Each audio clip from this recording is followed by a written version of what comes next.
আসসালামু আলাইকুম। আপনাদের মাঝে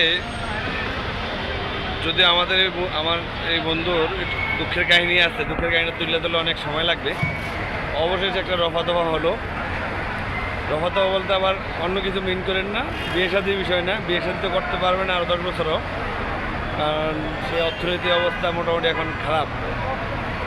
তারপর আমি কিছুই করতে পারি নাই।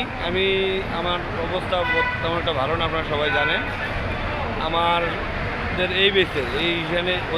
এই বেসটা একটা বন্ধুবান্ধব আলাদা সার্কেল। এই সার্কেলটা এখানে অনেক বন্ধুবান্ধবে হেল্প করছে, আরেক বন্ধু বিষয় দিচ্ছে, আর সবাই কিছু কিছু করে টাকা দিয়ে আমার এই বন্ধুরা বিপদ থেকে উদ্ধার করছে।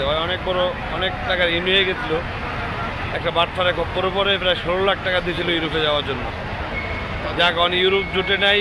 এই 5 বছর লড়াই সংগ্রামের পর ধার দেনা করে বন্ধুবান্ধবরা মিল করে মোটামুটি সৌদির একটা লাইন গেট করলো। এখন কী করবো, বয়স তো হয়ে গেছে।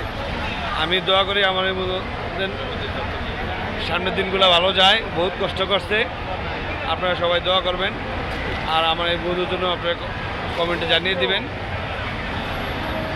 আমার একটু খারাপ লাগতেছে, আমি চেষ্টা করছি, কিন্তু আমার অর্থনৈতিক অবস্থা তো আপনারা জানেন বর্তমান।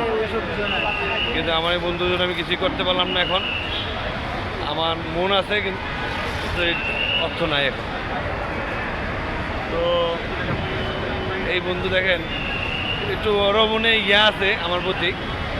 কষ্ট নাই আমি জানি, কারণ আমি চেষ্টা করছি। ও দেখছে, ও আমার সাথে ছিল, আমার সাথে 3-4 মাস ছিল টাকা, কিন্তু আমি কিছু করতে পারি না ব্যক্তিগতভাবে। যে ওভার কিছু করবো সেটা আমি করতে পারি না। তার জন্য আমি ব্যর্থতা শিকার যাচ্ছি, কারণ আমার অর্থ দিয়ে বন্ধুকে কোনো হেল্প করতে পারি নাই। I am sorry. কিন্তু তুই জীবনটা যেই ধাক্কাটা খেলে ধাক্কাটা কাটে সৌদিতে আয়, ইনশাল্লাহ আবার দেখা হবে। ইনশাল্লাহ আল্লাহ হাফেজ।